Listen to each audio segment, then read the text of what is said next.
novel. In Pride and Prejudice, Jane Austen's witty exploration of love, class and status, gender, reputation, and pride mirror aspects of the world as it was when Austen wrote this novel, which she described as her own darling child. Two headstrong characters, with nothing in common except their disdain for one another, only to learn the folly of their ways and fall in love. Sound familiar? Pride and Prejudice has been dubbed the original romantic comedy and is one of the most popular novels of all time. At least 17 film adaptations of Pride and Prejudice have been made since 1938. But what makes this 1800s rom-com so timeless? Born in 1775 in Steventon in England, Jane Austen was one of 8 children. Though her parents were members of the middle-class gentry, or people who owned land, they remained relatively poor. Austen lived and wrote during the Regency Period. It's named this because George, Prince of Wales, was appointed the ruler of Britain as Prince Regent. This happened in 1811 after his father, poor old King George III, went mad. Hey team, just a reminder, if you like this video, please hit the subscribe button and ring the notification bell. It really helps the channel out, and our next upload could be on something taught in your next class. Thanks, and back to the video. It was one of the most tumultuous eras in British history. There was a lot going on, including the French, American, and European industrial revolutions. On top of this were the Napoleonic Wars, in which 2 of Austen's brothers were naval officers. Yet, Austen's work avoids all this political drama, instead focusing on the social issues of love, reputation, and marriage. Why would that be? Like many great writers, Austen wrote what she knew. For women at the time, living in a highly patriarchal society, where men had all the power, running off and joining the army and writing of the spoils of war wasn't an option. A woman's place was in the home, and they were expected to be daughters, wives, and mothers, especially respectable gentry girls like Miss Austen. What was also not approved of for women at the time was writing novels. Austen's books were even published anonymously until her death in 1817. This was because writing, or anything else that could attract fame, was men's business. So Austen wrote secretively, on small bits of paper which were easy to cover up or stash away if she was interrupted. Austen would have witnessed the beginning of a change regarding women's rights. This was mostly thanks to Mary Wollstonecraft's A Vindication of the Rights of Woman, published in 1792. In it, Wollstonecraft argues that women should be treated as the rational equals of men. The whip-smart, headstrong character Elizabeth Bennet would have been influenced by this groundbreaking work. Like any great rom-com, the centre of this story is love. But Austen wasn't all lovey-dovey, unlike many of her peers who were writing during the literary movement of Romanticism. The Romantics emphasised the power of feeling over rationality and the importance of the individual. In a way, Romanticism was a reaction to the Industrial Revolution and how it had resulted in humans being treated like soulless machines. But Austen was a pragmatist. In fact, she argues that getting swept up in the feels can be dangerous. In the novel, Lydia Bennet's irrational view of love, based in lust without any logic at all, proves how blind emotion can lead a girl to ruin.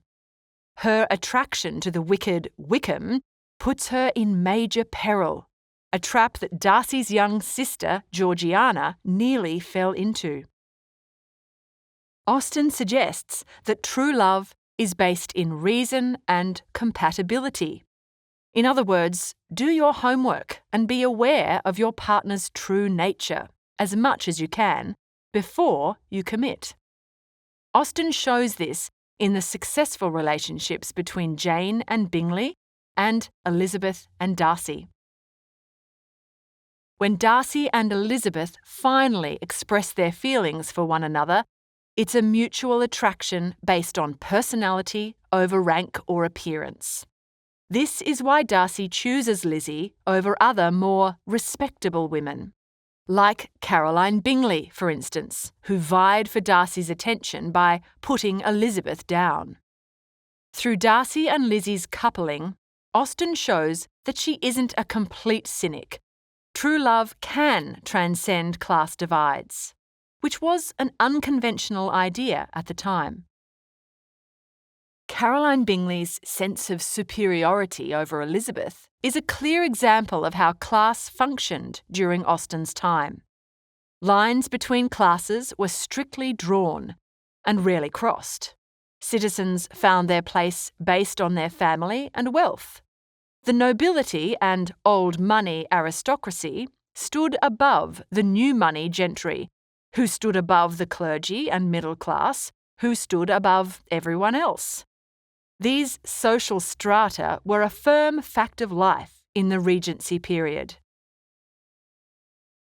Austen satirises or makes fun of the pretensions of the upper classes. She highlights their nasty habit of looking down on others, which shows how class does not determine one's character. Her ironic depiction of Lady Catherine also shows how being rich doesn't mean you have manners or good taste. Remember, irony is when a situation appears the opposite of what's expected. Lady Catherine's horror at her nephew Darcy's engagement to the lowly Lizzie is super rude. Never mind that it's a good match and they love each other. Then we have the hypocrisy of the Bingley sisters. They consider themselves far superior to the Bennets. But the Bingley sisters seem to forget that their money wasn't inherited like the Darcys. It was generated through trade. But Austen cleverly uses Mr. Bingley to contrast this view. He has the wealth without the pretension of his sisters. Class, land ownership, and inheritance were major factors in courtship and marriage during the Regency period. Since women of the gentry were discouraged from working, and male relatives were usually the ones who inherited a family's fortune, women like the 5 Bennet sisters were dependent on marriage for survival. You can see why Mrs. Bennet was so highly strung. In those days, once a girl was married, her property became her husband's, and it was almost impossible to get a divorce. If that sounds unromantic, that's because it was.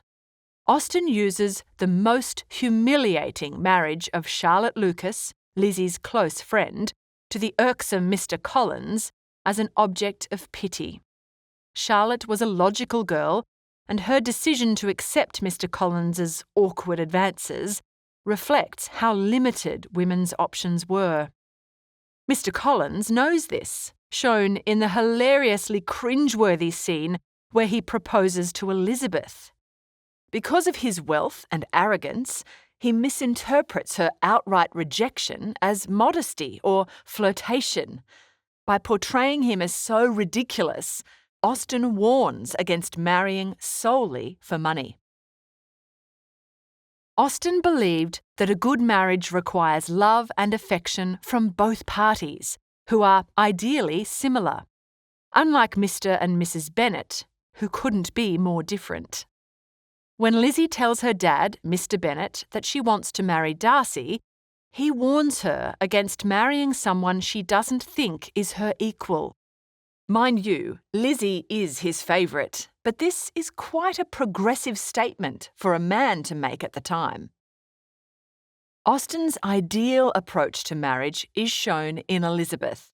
She refuses to give up her independence and seeks a balance of true love and security. Interestingly, Austen did not marry in her lifetime. It seems she really was committed to these ideals. Austen's single status would have gotten tongues wagging at the time, as women were expected to embrace marriage and motherhood. Stepping outside the social norms made women vulnerable to ostracism or social exclusion.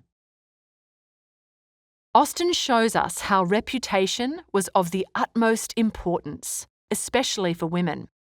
In Regency England, a young woman's reputation could be tarnished if she fell awkwardly while exiting a carriage. Etiquette, or the code of behaviour, was everything. This is why Lydia's sudden elopement with the deceitful Mr. Wickham creates such a drama. By becoming Wickham's lover without the legal security of marriage, Lydia places herself outside social acceptability. Her disgrace threatens to permanently tarnish the Bennet family name and condemn her sisters to spinsterhood or marriageless lives. While this seems unfair, it was the reality of the time. Even the logical Elizabeth is distraught at the news, knowing it will travel far and wide. Mr. Collins, in his letter to the Bennets during these events, seems to take delight in the drama of Lydia's fall from grace. He expresses the commonly held view that her disgrace is a fate worse than death. His spite probably stems from his rejection by Elizabeth, who was his first choice. This was a blow to his pride. Throughout the novel, Austen explores various reasons why people are proud and how this can ultimately harm us. We see it most clearly with Elizabeth and Darcy, whose pride is the main obstacle to their romance. Darcy eventually thanks Elizabeth for refusing his first proposal, as it stripped him of his pride.